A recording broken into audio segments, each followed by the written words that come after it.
In this video, I'm going to show you how to DJ house music as if you are a complete beginner. I'm going to break everything down for you step by step in simple and easy to understand terms as if it's the first time you're stepping behind your decks. And by the end of this video, you'll understand how to mix two house tracks together in a way that will sound smooth and natural to the audience and keep the energy high on the dance floor. If that sounds like something that will interest you, then you're in the right place. Now, if we haven't met before, my name is Jack. I have been a professional international DJ for over 15 years. I started DJing at the age of 16, and since then I have been a resident DJ all around the world for clubs, bars, boat parties, pool parties and festivals. I have also been teaching people how to DJ online since 2018, and in that time I have taught over 20,000 people how to DJ. You can check out those courses in the link in the description, or just head over to offtherackjack.com. Now with the intros out of the way, let's get into the video. Alright, so for this video, I'm actually going to use Beatport's #1 and #2 track in the house charts right now. So I'm going to head over to Beatport, go to genres, scroll down until I get to house music, open this up, hit the top 100, and I'm going to use these top tracks that are in the charts right now to demonstrate the techniques with.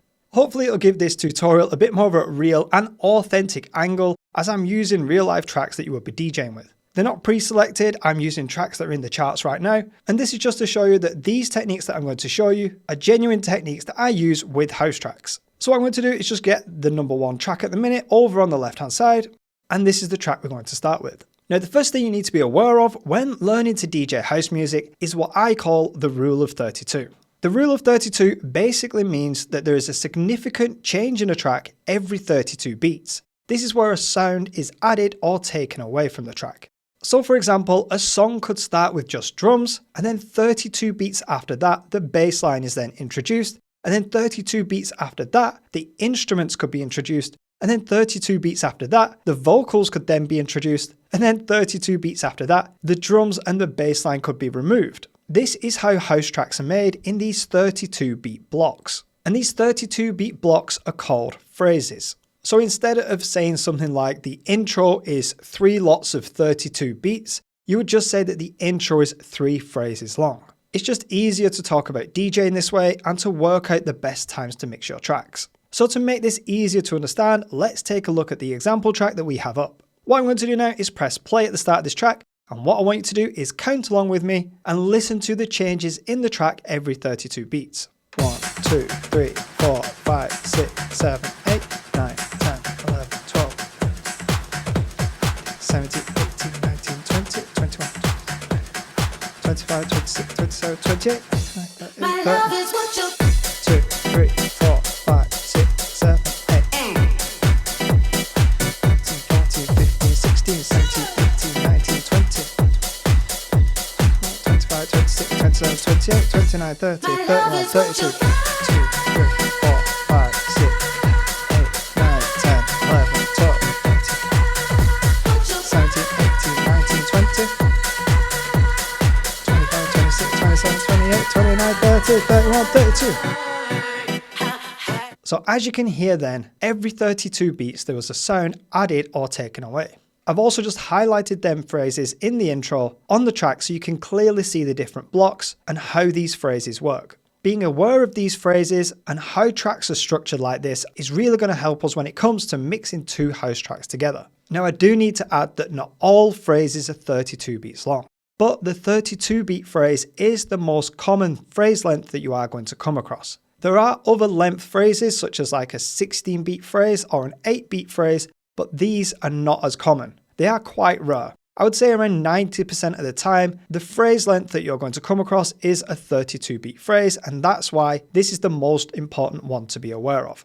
Alright, so now we're aware of what a phrase is, let me just delete them hot cues and we'll move on to the next point. Now when we talk about sounds being added or taken away, we have to be aware of what kind of sounds we're listening out for. Now what I teach in my courses is that there's 4 main sounds that we should be listening out for when DJing. The first sound is the drums. These are basically any sounds that you might find on a drum kit, such as the kicks, hi-hats, claps, cymbals. Alright, so let me just quickly get a track up on the right hand side that will be easier for me to demonstrate this, a track that I'm more familiar with. And if you listen to the start of this song, you'll hear an example of it being just drums. Alright, so that's the drums without a kick drum, and then coming up on the next phrase includes a kick drum as well, which sounds like this. So you can hear the all sounds of a drum kit. Kick drum, hi-hats, claps. Now the second kind of sounds that we need to be aware of is the bass line. The bass line is the low frequency sounds. And just coming up on this track here on the right hand side, we can see the bass line coming in. Sometimes if you're listening through laptop speakers or a phone speaker, it's quite hard to hear them low frequencies. But if you've got headphones on right now, like I have, you should be able to hear that bass line come in. So have a listen.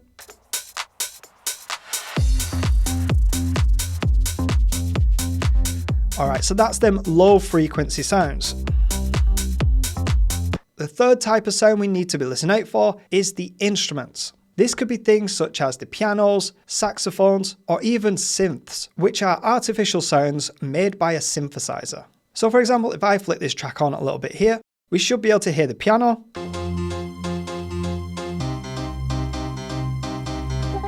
Alright, so that's one type of instrument, and then if I go a bit further on, you'll hear a synth sound. That one. So that's a sound, but it's not made by an actual instrument, it's made by a synthesizer. But they all come under the bracket of instruments. And the fourth sound we need to be listening out for is the vocals. So these are really easy to spot. It's basically just someone singing or rapping, which you'll be able to hear here.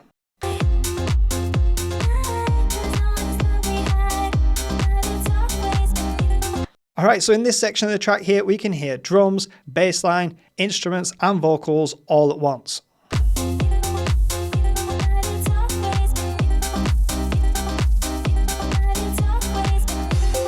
But as you listen through the track, you'll hear sounds get added and taken away.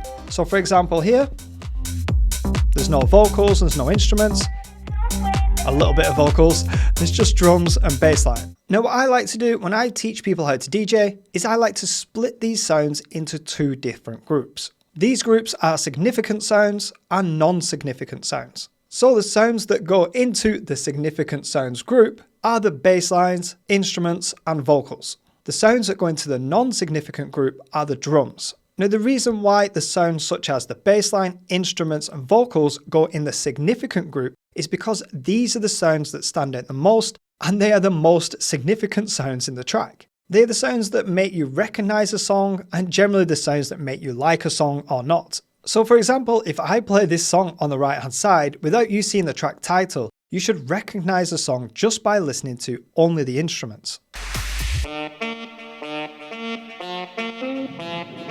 And that's the same with this track. If I put this track on the right hand side and just play you the instruments, it should be instantly recognizable.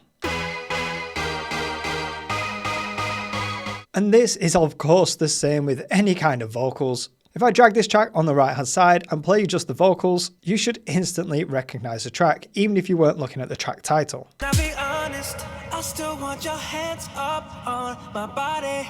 But if I cover up the track title and artist on the track on the right hand side and play you just the drums, can you tell what this track is just from listening to the drums?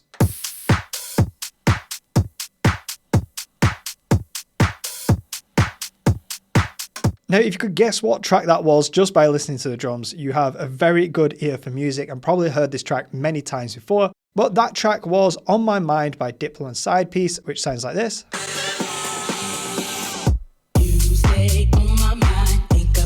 And then for the last example, I'm going to cover up the title of this track as well and see if you can guess what track it is just by listening to the drums.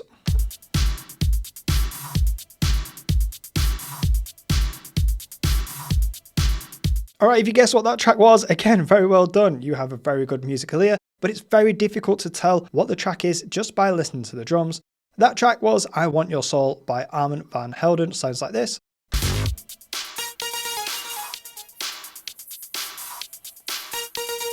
It sounds like I'm doing a pub quiz, guess the intro of the song. But anyway, I hope that point was clear to you now, that the bass line, instruments and vocals are the significant sounds of a track, and the drums are not that significant. Now the reason why I'm going through all this and explaining this to you is because one of the basic rules that I have when I teach DJing is that you don't want two of the same significant sound playing at the same time from two different tracks. So for example, when mixing two tracks together, you don't want two bass lines from two different tracks playing at the same time. You don't want two instruments from two different tracks playing at the same time, and you also don't want two vocals from two different tracks playing at the same time. Now you can have two different significant sounds from two different tracks playing at the same time. So for example, you can have the bass line from one track playing with the vocals of another track, or you can have the instruments of one track playing with the vocals of another track. And that is how we can create mashups and other interesting mixes, but that is beyond the scope of this video. But for now, all you need to remember is you don't want the significant sounds from two different tracks playing at the same time. It's going to result in clashing and it's going to sound bad to the audience. Now the difference between significant sounds and non-significant sounds, which are just the drums, is that you can play the drums over any part of the other track and it should still sound okay. So for example, let's use these two tracks here. Now I've not planned to do it with these two tracks, but it should still work. What I'm going to do is play the track on the left hand side and then I'll play the drums of I Want Your Soul over the top of the other track at any point and it still shouldn't sound bad. Let's have a listen.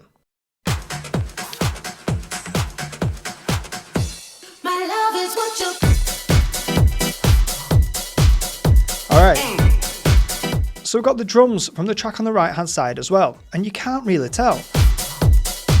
Let's take them out, back in. Alright, so that's what the track on the right hand side sounds like.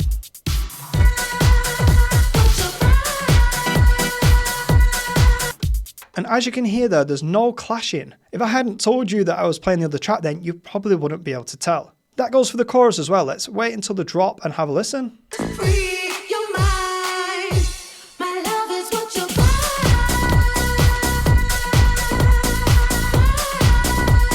Alright, you can't tell. Just drums on the right hand side.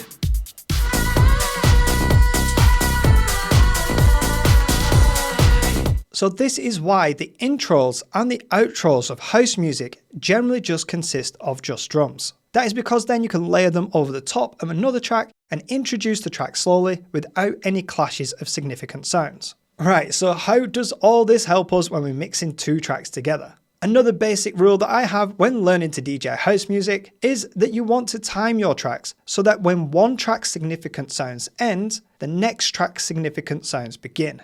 Alright, so I'm just going to quickly repeat that because that is very important. To do a basic time transition, you want to time your track so that when one track's significant sounds end, the next track's significant sounds begin.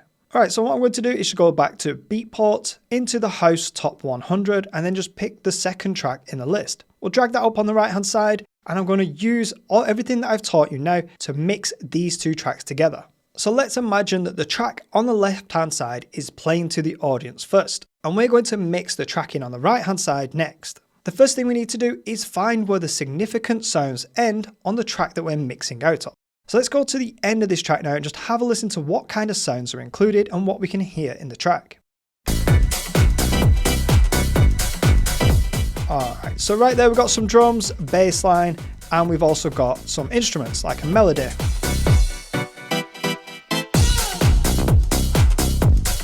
Alright, so now we've just got the drums and a bass line. The melody's gone out of the track and now it's just drums and bass line.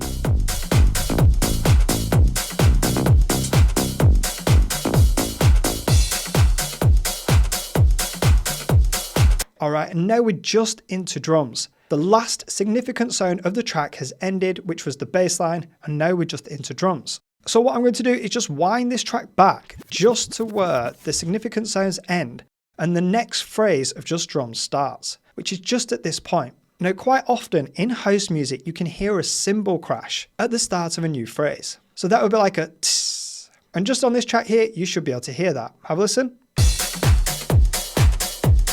Alright, so that signifies to us that that's the start of a new phrase. At the start of the next phrase it should do the same again, so let's have a listen. 1, 2, 1, 2, 3, 4. Alright, so you can hear that crash. It's not all the time, but it is a good indicator. So what I'm going to do is just wind it back to that point where the bass ends and the cymbal crash starts.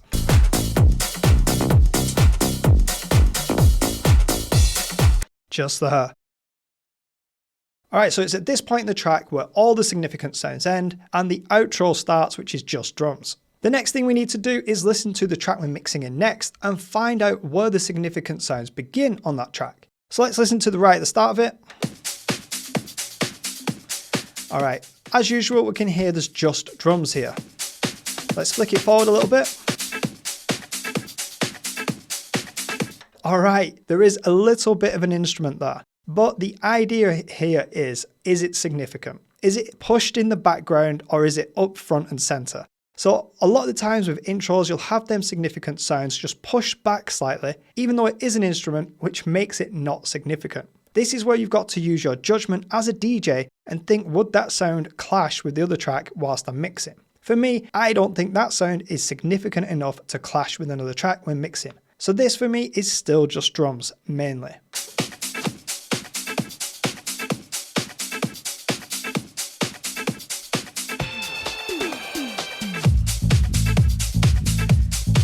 All right, and we're into that bass line. If you've got some headphones on, you should be able to hear that come in.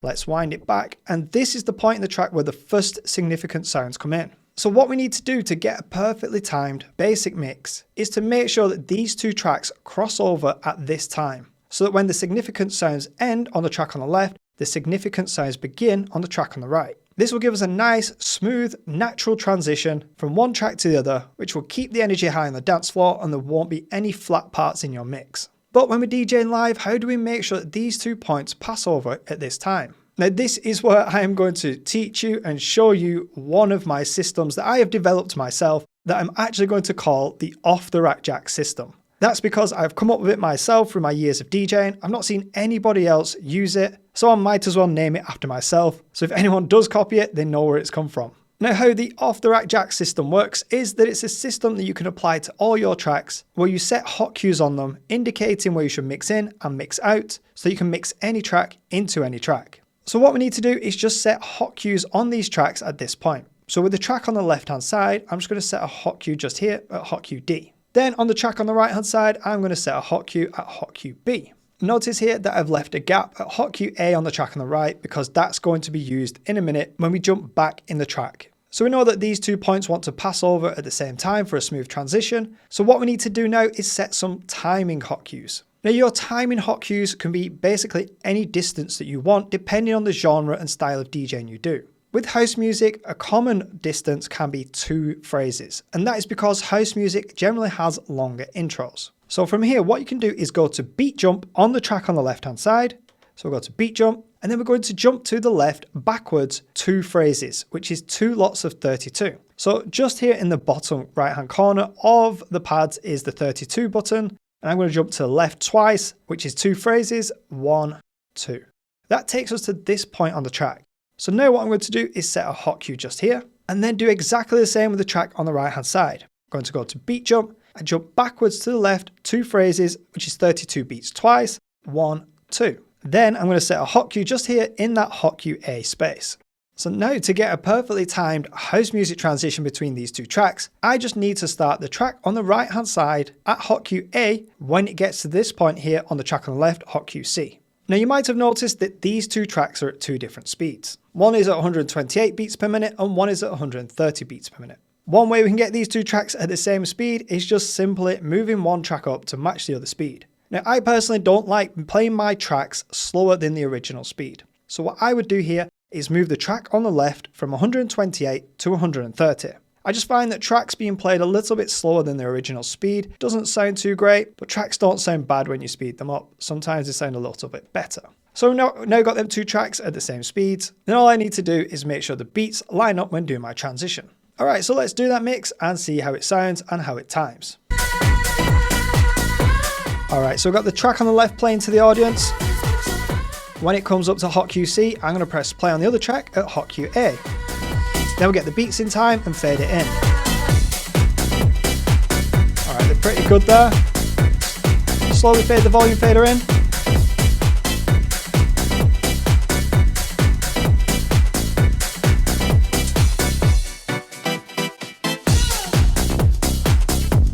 Now there's no rush to fade that volume fader in. Alright, you can take your time, it's house music, nice and slow.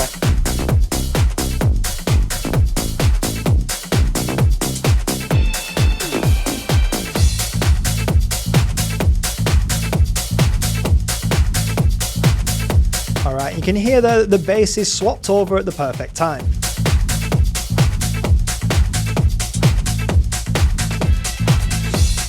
Now we can slowly fade the other track out using the channel fader.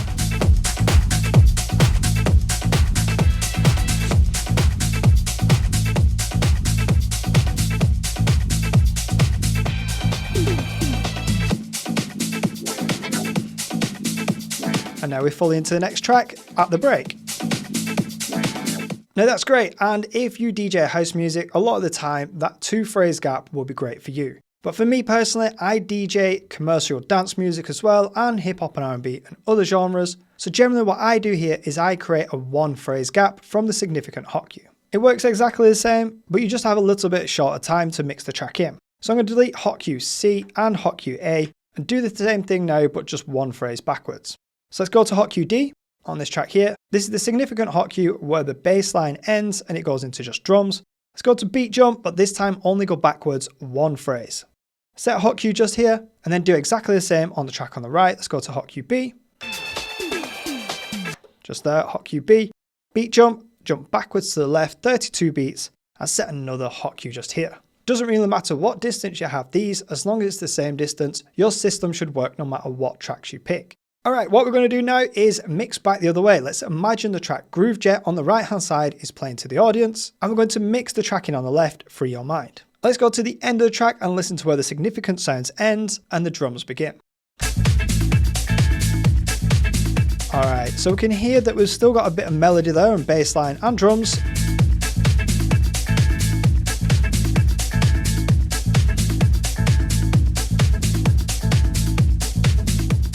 Alright, the melody is fading out.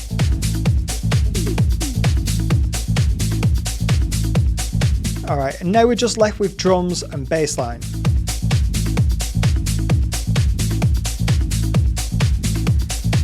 Now I think this continues to the end of the track.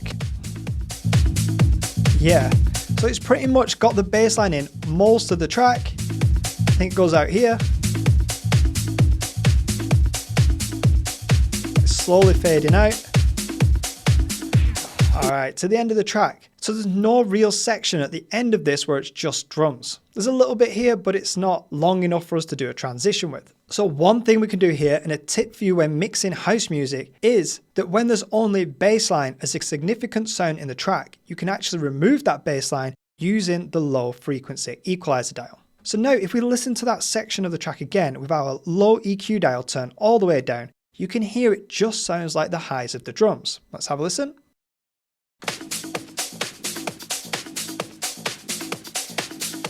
You can hear a tiny little bit of the bass line, but it's mainly just sounding like the highs of the drums.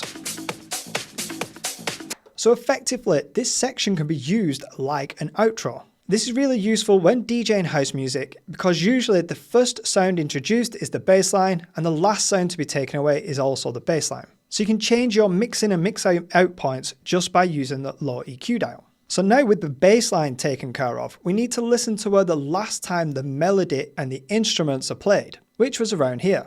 Now they do gradually just fade out, and there's no clear point where they just end. So I'll show you a way around finding the right phrase in a moment. But let's have a listen.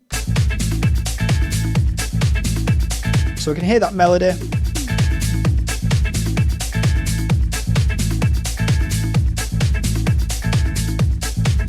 So we need to listen for when it completely goes away.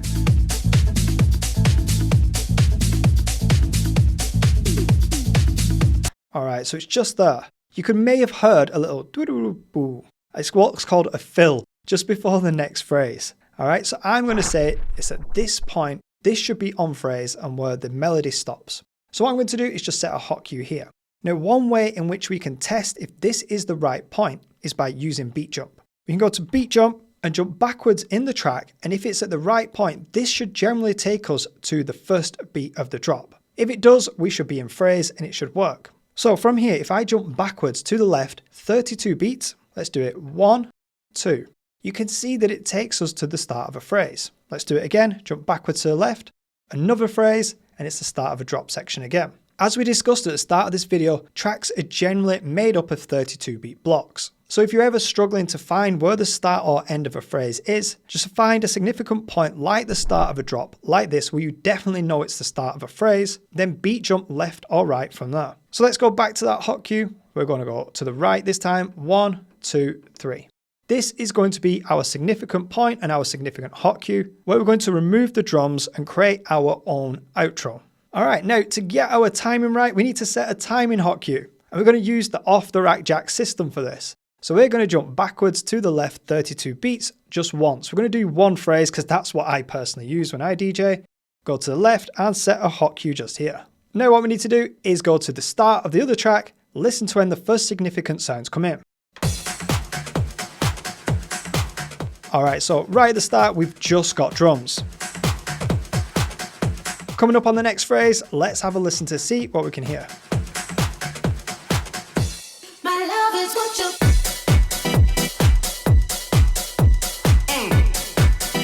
Alright, so we've got some melody coming in there, we've got some instruments coming in. Now for me, that is quite front and center, it's quite pushed forward. It is quite significant. So even though there's no bass line here, I would say that is the first point that significant sounds come in. I think there's enough there to keep the audience's attention. And again, this is where your judgment as a DJ would come in. You need to make a decision on whether you think that is enough to keep the audience's attention. I personally think it is. So I'm going to set a hot cue just here. Then I'm going to do the off-the-rack jack system, go to beat jump backwards to the left 32 beats, and set another hot cue here. So as you can see on this track, for me, the intro of this track is only one phrase long. If we were to do the two-phrase system, this wouldn't fit into that. So let's mix them two tracks together and show you how we can get that perfect timing using this off-the-rack jack system and these hot cues. But this time, just as the significant hot cues cross over, I'm going to switch the low EQs. So this time we're using the channel fader and the low EQs to create a smooth blend. Let's do that, see how it sounds.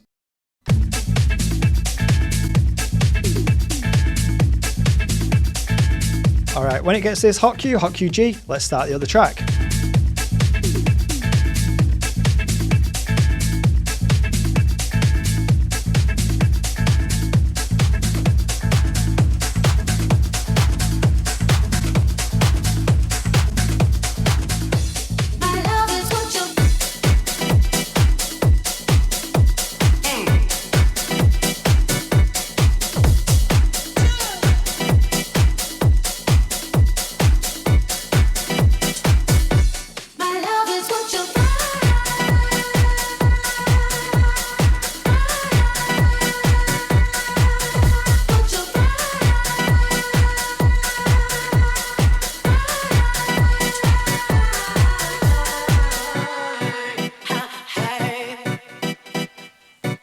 Alright, so as you can hear then, when one track's instruments and melody stopped, the next track's instruments and melody started. Now one thing to bear in mind when DJing house music, or any kind of genre for that matter, is that not all tracks have the same structure. Different tracks will have different length intros, different length drops, different length outros, have sounds going in and out at different times, which means that you need to be aware of multiple different techniques to mix these tracks together. And you also have to consider that sometimes you don't want to play every single track in full. You might want to be able to mix out early of a track, and you might also want to just play certain sections of a track as well. Let's say you like the certain drop of a track but not the break, and you need to know how to do all these different techniques and ways of mixing tracks together. And that is why I've created my online DJ course for beginners. So right now we're actually inside my beginner to pro DJ course, and we're in the basic dance and house music mixing techniques section. And as we scroll down here, you can see all the different ways and different techniques that I teach you how to mix house and dance music together. It shows you all the different ways that you can mix tracks together that have different structures and still make them sound smooth and natural to the audience. And as well as the basic dance and house music mixing techniques that I teach you, there's also a full section covering all the advanced dance and house music mixing techniques. Let's click into this. The lessons in this section include things such as mixing out of a track early, mixing over the intro plus, mixing early with no intro, mixing over a break, mixing into a drop, mixing in with vocals, and all the other different ways that you can mix tracks in and out that will sound smooth and professional to the audience. This course teaches you all the techniques that I use when I DJ live and that I have developed over my 15 years of DJing. So I hope you've enjoyed this video and learnt a lot. If you do want to take my beginner to pro DJ course, check out the link in the description or go over to offtherackjack.com. But if you're not quite ready to take that leap just yet, and you want to keep learning from me on YouTube, then check out this video here, and you can watch that video next. Thanks for watching, and I hope to see you again in the future. Bye for now.